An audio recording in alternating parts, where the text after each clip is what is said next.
Hello, welcome to some math. This is Siddig. Today I'm going to briefly talk about simplifying radicals and imaginary numbers.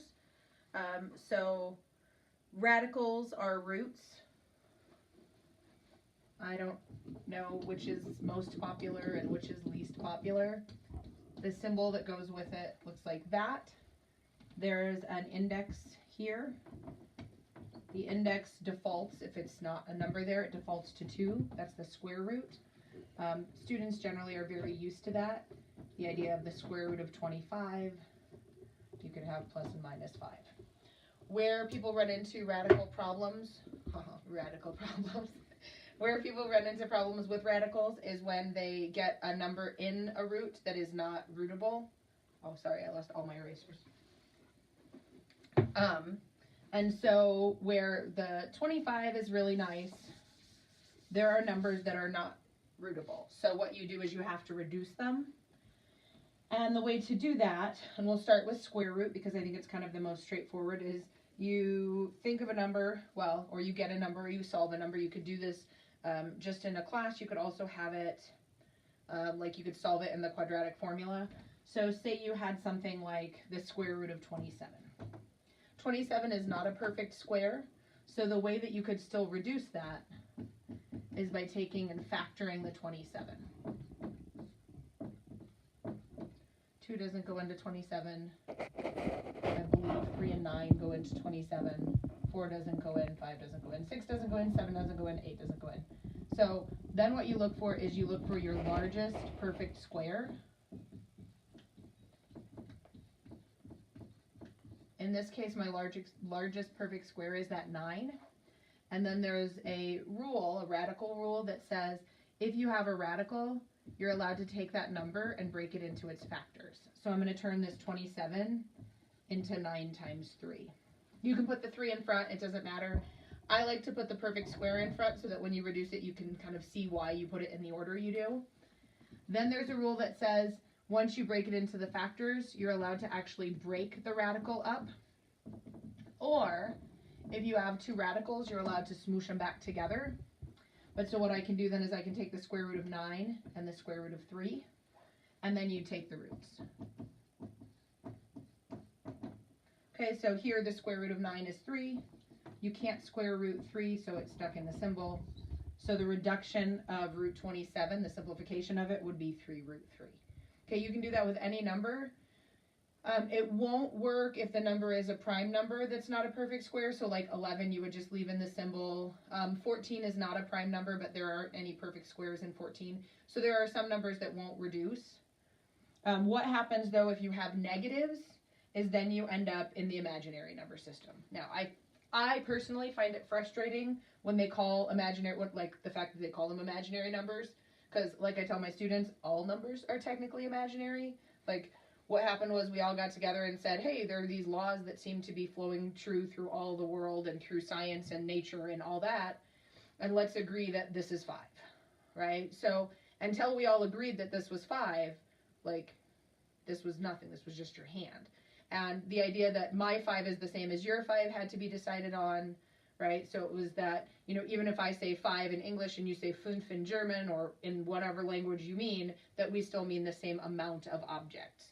So numbers technically are all made up in a way. Imaginary numbers are not any less real than any number you can think of. They just call them imaginary because the number system we normally work in, they've called the real numbers. All right, so the real numbers, they represent with a kind of, it looks like a paragraph symbol from English class, but it's an R with an extra line. And the real numbers are pretty much any number you are used to working with. You know, so numbers you count, 0, 1, 2, 3, 4, negative numbers, fractions are real numbers, decimals that go on forever are non-repeating, something like the square root of 3, that's a real number. An imaginary number is just a different number system. So imaginary numbers is a number system outside of the real number system. Okay, that's not like real and imaginary like your imaginary friend. that's real and imaginary, like the name of the number system is the real and the name of the number system is imaginary, which is kind of, to me, is kind of a bad joke, but whatever. Imaginary numbers happen when you take the root, square root to start with, of a negative. Now, it also happens when you try to take like the fourth root or the sixth root, or can happen. It doesn't happen when you take the third root of something, because you can take the third root of a negative, right? The third root of -8.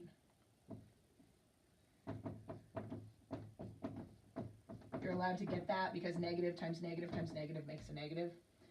All right, so that's not imaginary. Imaginary would be if you were taking the square root of something like -25. The trick with that is when I take 5 and square it, I get 25. When I take -5 and square it, I get 25. So there isn't a number in the real number system that will give you that negative. Well, we use the same trick that we used with simplification with imaginary numbers. So what I do is I take this 25 and I break it into the square root of -1 and the square root of 25. When I take the square root of -1, what they did is they gave it a letter, and it's an I. So this I, whenever you see it in like an Algebra 2 class or above, unless it has a specific meaning that they've defined for you, it means the square root of -1. So this then is the square root of 25 is 5. The way you generally would write this, you always want to put the number first and then the I. All right, so let me just do a couple of imaginary number examples, just so you can see that. Okay, so it could be something that is not a perfect square. So we could have negative, I don't know, producer, give me a number. 37. 37. 37 is prime. 36. 36. 36 is a perfect square. 35. 35, that'll work, except I don't think it's going to have anything that factors down, but that's okay. Because it will still reduce. So that's the interesting part about imaginary numbers, is that even if the 35, and I'm not sure, but I think, even if the 35 doesn't reduce, this can still be reduced because you don't want to leave the negative in the root symbol. So I'm going to take my factors of 35. 2 doesn't go in, 3 doesn't go in, 4 doesn't go in, 5 goes in 7 times. There are no perfect squares here, but I still would break this up to be the square root of -1 and the square root of 35. When I take out that -1, that becomes I, and because it was a square root, I get the plus and the minus, and then the 35 is stuck in the symbol. Notice the I goes before the radical symbol. So let me do a quadratic problem, a quadratic formula problem, and reduce it. All right, let's all pray for me that I pick okay numbers. So say I pick, I don't know, 2x squared plus 7x minus, oh, let's make it a plus 6. Okay, 2 times 6 is 12. Factors of 12 are 1 and 12. Ooh. Let's make it an 8. 2 and 8 is 16. Factors of 16 are 1 and 16, 2 and 8. 3 and nothing, because it's 16. 4 and 4. None of that will make 7. Okay. Sorry, my last one would have factored, I think. Or could have factored. So I'm going to identify my A, my B, and my C. I have 2, 7, and 8. They're all positives. Then I'm using my quadratic formula, negative B over 2A plus or minus square root of B squared minus 4AC, B squared minus 4AC over 2A. All right, I'm going to plug in my pieces, and I'm going to do this quickly because if you want a quadratic video, I already have one, and you can just look at that and use the quadratic. So this is more like you know how to quadratic, or you've been practicing the quadratic and you keep getting these weird like negative answers and you're not sure what to do. Here's what you would do. All right, so I get negative 7 over 2 times 2 plus or minus the square root of 7 squared minus 4 times 2 times 8 all over 2 times 2. I'm going to double check myself. My A showed up 3 times, my B showed up twice, and my C showed up once. Okay, that gives me negative 7 over 4 plus or minus the square root of 49 minus 4 times 2 is 8 times 8 is 64 over 4. That gives me 7 over 4 plus or minus the square root of 15, 5, 1, 15, negative 15 over 4. That negative 15 now, I have to simplify. So what I'm going to do is I'm going to go ahead and factor it. Factors of 15 are 1 and 15, 1 and 15, 3 and 5. There are no perfect squares, but I still can reduce this answer. So what I would do is I would go ahead and I would write 7, and I'll show you a couple of different answers because it depends like who your teacher is, it depends on what kind of test you're taking, how they like the answer written. I just leave mine broken up like this anyway, but some people don't like that. It doesn't matter. That negative, though, is going to tell me I need an I in front of my 15 over 4.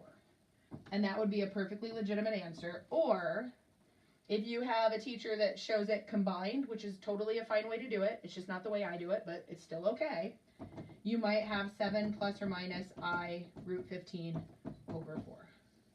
All that happened here is because the denominators were the same, I went ahead and pushed the fractions together, so the numerators went together in the plus and minus, and the 4's came together because they matched, right? Just like if I have 1 half plus 3 halves, that's really 1 plus 3 halves, okay?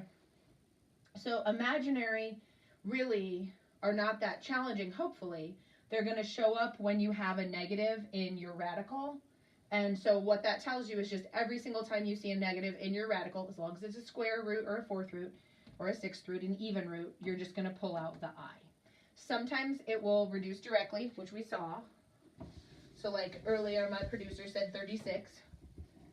So the square root of negative 36 would be plus or minus 6I.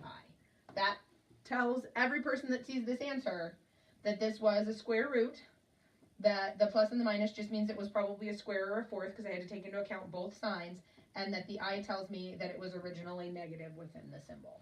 All right, so simplifying radicals really isn't bad. It just takes the practice of it, and you have to be careful because if you don't list out all the factors, you might miss a perfect square, but it's not like the most horrible. It looks weird. It looks crazy. I always, when I teach it, tell my students, just get used to when you see the negative, thinking that you need to go ahead and pull the -1 square root out, and it's just going to represent by I. The only other thing I want to mention about imaginary numbers is I represents the square root of -1. Sometimes what you'll see is you'll see problems where they ask you to identify what the imaginary number would be to a certain power. So I squared is the square root of -1 squared. Now hopefully you realize that square and square and square root are opposite operations, so they reduce each other. So that just becomes -1. So then if you take I to the third, what happens is you take I to the first times I squared, so you end up with negative square root of -1, which is negative I. If you take I to the fourth, you end up with I squared and I squared, which is -1 times -1, which is +1. And this is what's cool about powers of I. This is all there is. When you hit I to the fifth, it goes back to here. I to the sixth goes to here, I to the seventh, I to the eighth. So, quick example. As I say, I'm doing semester 1 right now, and we're not touching this, but if you're in a class where this happens, or later on in life, I teach a class where this is happening, if you get something where they want you to say something like, okay, I to the 30th, what you do is you take that 30 and you divide it by 4, okay? And you don't care so much how many times 4 goes in, you care about the remainder that's left. So 4 goes into 30 7 times, right? That gives me 28 with a remainder of 2. And you can check a calculator or whatever. You can do 4 into 30. 4 times 7 is 28. So there's my remainder. So what that means is that this will be equivalent to I squared. So I to the 30th is really -1 because it repeats itself in cycles of 4. All right.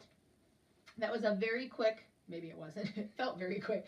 It was a very quick review of simplifying radicals, imaginary numbers. If there is something more intensive that you want to see, or something that you weren't quite sure about, or you want me to do more on it, or you want to see a different type of example involving imaginary or radicals, go ahead and let me know. I hope you have a lovely, lovely whatever time of day it is for you, and I will see you later. Goodbye.